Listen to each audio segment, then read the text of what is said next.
Assalamualaikum warahmatullahi wabarakatuh. Saya Fikri Wanda beserta teman sekelompok saya yaitu Elvi Zuhra dan Muhammad Tamin akan menjawab pertanyaan yang telah diajukan kepada kelompok kami, yaitu kelompok 13 dengan judul Standar Akuntansi Syariah. Baiklah, saya akan menjawab pertanyaan dari kelompok pertama, yaitu sebutkan peran OJK dalam pengembangan perbankan syariah.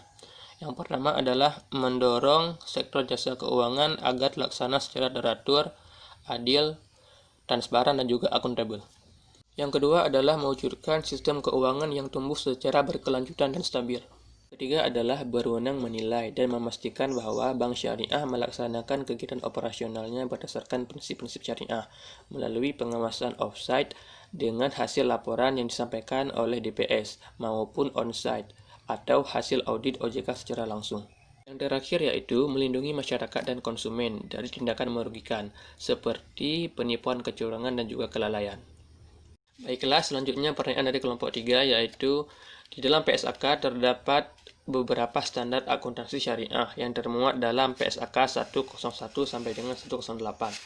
Pertanyaannya adalah coba saudara sebutkan isi dari PSAK 104. PSAK 104 adalah akuntansi istisna, yaitu akad jual beli dalam bentuk pemesanan barang tertentu dengan kriteria tertentu yang telah disepakati antara si pembeli dan penjual. Terdapat istilah paralel, yaitu akad yang membutuhkan pihak lain sebagai pembeli untuk memenuhi kewajibannya si pemesan kepada pembeli. Selanjutnya adalah rukun istisna. Yang pertama adalah subjek atau syani, yaitu produsen atau penjual, dan juga mustani, yaitu konsumen atau pembeli. Yang kedua adalah maqud alaih, yaitu barang yang dipesan. Yang ketiga adalah akad atau syajat. Selanjutnya adalah syarat istisna. Yang pertama adalah jenis barang yang dibuat, macam, kadar, dan sifatnya itu jelas. Yang kedua adalah berlaku muamalah di antara manusia. Dan yang ketiga atau terakhir adalah tidak ada batasan tempo untuk penyerahan barang yang ingin dipesan. Untuk pertanyaan selanjutnya akan dijawab oleh teman saya yaitu Elvi Zuhra dan Muhammad Tamin.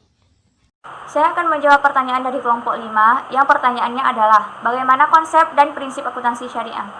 Konsep dasar akuntansi syariah diantaranya yang pertama itu entitas bisnis. Entitas bisnis adalah perusahaan atau lembaga yang dianggap sebagai entitas ekonomi dan hukum yang terpisah dari pihak yang berkepentingan atau para pemilik secara pribadi. Yang kedua itu kesinambungan, sesuatu aktivitas yang dianggap akan berjalan terus. Dan yang ketiga itu stabilitas daya beli unit moneter. Uang atau alat tukar yang digunakan harus bersifat stabil atau tetap. Satu-satunya uang yang memungkinkan yaitu uang yang berbahan dasar emas sehingga sifatnya relatif setara dengan benda. Yang keempat itu periode akuntansi. Salah satu tujuan akuntansi syariah adalah perhitungan zakat. Zakat diwajibkan saat harta telah mencapai nishab dan haul. Nishab adalah jumlah dan haul adalah periodenya. Misalnya 1 tahun, periode akuntansi syariah mengikuti haul zakat yaitu 1 tahun. Perhitungan dilakukan tiap akhir tahun. Prinsip akuntansi syariah. Yang pertama itu prinsip pertanggungjawaban. Karena dasar yang digunakan dalam akuntansi syariah ialah ilmu syariah, maka prinsip pertanggungjawaban merupakan salah satu bentuk implementasi hal tersebut, di mana setiap hal yang dilakukan oleh manusia harus dipertanggungjawabkan. Secara konkret, transaksi yang dilakukan seorang pebisnis harus dipertanggungjawabkan.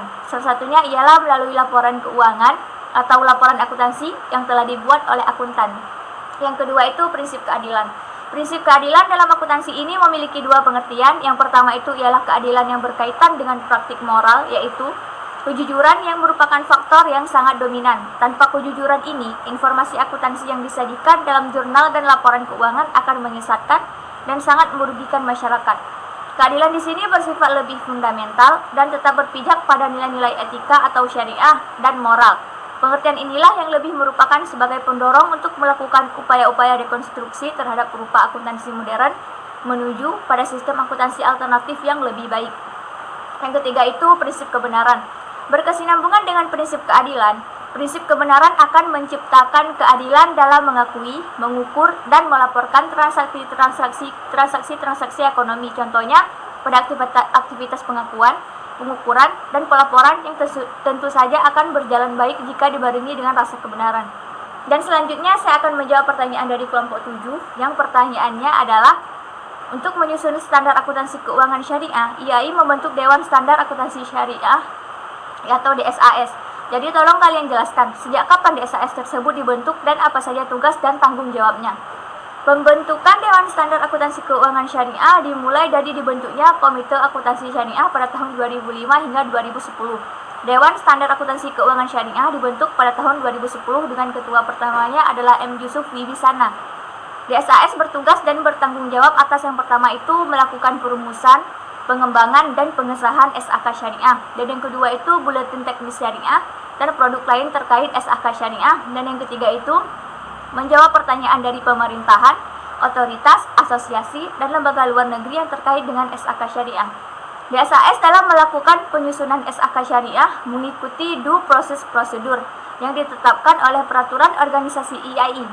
Proses penting tersebut meliputi identifikasi isu untuk dikembangkan menjadi standar, melakukan riset, melakukan penulisan awal draft exposure, pembahasan draft exposure, pengesahan draft exposure, publikasi draft exposure, melakukan public hearing, dan pengesahan standar. Assalamualaikum warahmatullahi wabarakatuh. Perkenalkan, nama saya Muhammad Tamin dari kelompok 13, ingin menjawab pertanyaan daripada kelompok teman-teman. Yang pertama dari kelompok 9, berdasarkan Kadi PPLK Syariah, transaksi syariah berdasarkan prinsip persaudaraan, keadilan, maslahah, keseimbangan, dan universalisme. Jelaskan tentang hal tersebut dan berikan contohnya dari kejadian sehari-hari di lapangan. Baik, yang pertama, persaudaraan ataupun ukhuwah. Dalam akuntansi syariah, ukhuwah yaitu menjunjung tinggi nilai kebersamaan dalam memperoleh manfaat ekonomi, sehingga seseorang tidak boleh memperoleh keuntungan di atas kerugian orang lain. Prinsip daripada ukhuwah yaitu ta'aruf, saling mengenal, ta'afun, saling memahami, dan ta'awun, saling menolong, dan takhaful, saling menjamin, dan takhalluf, saling sinergi. Contohnya dalam keadaan sehari-hari kita, yaitu dalam mengeluarkan zakat kepada pihak mustahik, orang yang berhak menerima zakat, untuk membantu memenuhi kebutuhannya. Sesuai dengan prinsip ukhuwah, yaitu tolong-menolong dan merasakan manfaat oleh kedua pihak. Pemberi zakat merasakan manfaat karena hartanya telah bersih dari hak-hak orang lain, dan penerima zakat merasakan manfaat yaitu bantuan untuk memenuhi kebutuhan hidupnya. Yang kedua, keadilan ataupun adalah dalam akuntansi syariah adalah menempatkan sesuatu hanya pada tempatnya dan memberikan sesuatu hanya pada yang berhak serta memperlakukan sesuatu sesuai dengan fungsinya. Lawan daripada kata adalah adil iaitu kezaliman, yaitu melakukan transaksi yang dilarang dalam Islam ataupun berbuat tidak adil karena akan merugikan pihak lain. Contohnya dalam kehidupan sehari-hari yaitu transaksi yang mengandung riba ataupun bunga dalam segala bentuk jenisnya. Dan kezaliman, unsur yang merugikan diri sendiri, orang lain maupun lingkungan. Yang ketiga, kemaslahatan ataupun maslahah. Dalam akuntansi syariah, maslahah yaitu nilai kebaikan dan manfaat yang berdimensi dunia dan akhirat, material dan spiritual, serta individual dan kolektif. Akuntansi syariah dianggap maslahah ketika dapat memenuhi tujuan syariah, yaitu maksud syariah, menjaga agama, akal, keturunan, jiwa, dan harta. Contohnya itu wakaf yang dapat memberikan manfaat dunia dan akhirat. Yang keempat, keseimbangan ataupun tawadul. Dalam akuntansi syariah, keseimbangan yaitu tidak terbatas pada suatu aspek tetapi mencakup semua aspek, baik material dan spiritual, privat dan publik, sektor keuangan dan sektor real, serta pemanfaatan pelestarian. Selain itu, akuntansi syariah tidak hanya menekan pada maksimalisasi keuntungan perusahaan semata-mata untuk kepentingan pemilik stakeholder, tetapi pada semua pihak merasakan adanya aktivitas kegiatan ekonomi dari suatu perusahaan. Contohnya, seorang yang melakukan transaksi murabahah, karena dalam transaksi tersebut baru tercapai keseimbangan dalam 3 aspek. Yang pertama, keterbukaan dalam proses transaksi, mulai dari penyediaan barang hingga kesesuaian barang pesanan. Yang kedua, kejujuran dalam menentukan nilai transaksi melalui harga hasil barang hingga terjalin kesepakatan nilai margin keuntungan. Yang ketiga, kepercayaan dalam perjanjian akad. Transaksi dibangun mulai dari ketersediaan barang hingga pelunasan barang. Yang kelima, universalisme ataupun syumuliyah.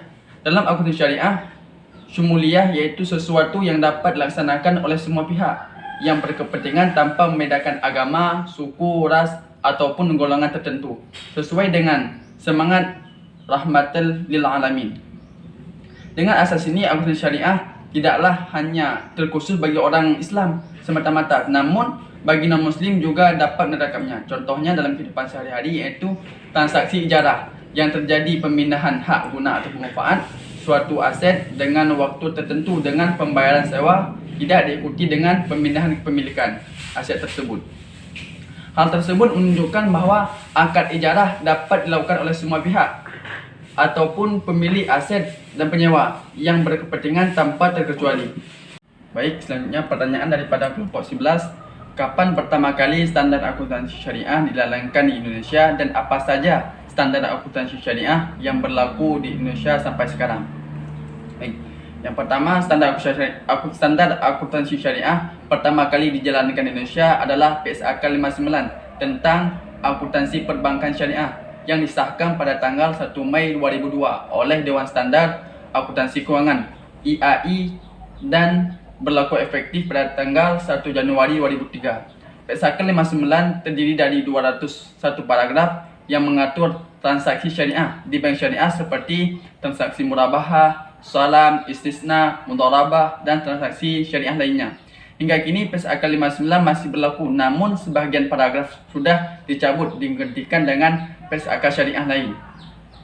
Pada tanggal 27 Juni 2007 diterbitkan SAK syariah yang khususnya mengatur transaksi syariah pada lembaga bisnis dan keuangan syariah, serta penomoran juga terpisah dari SAK umum. SAK syariah pertama yang diterbitkan pada tanggal 27 Juni 2007 terdiri dari satu kerangka dasar dan 6 SAK dan 6 PSAK, yaitu satu kerangka dasar penyusunan dalam penyajian laporan keuangan syariah yang disebut dengan KDPP-LKS.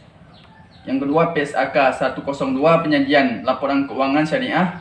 Yang ketiga, PSAK 102 akuntansi murabahah. Yang ketiga, PSAK 103 akuntansi salam. Yang keempat, PSAK 104 akuntansi istisna. Yang kelima, PSAK 105 akuntansi mudharabah. Yang keenam, PSAK 106 akuntansi musyarakah.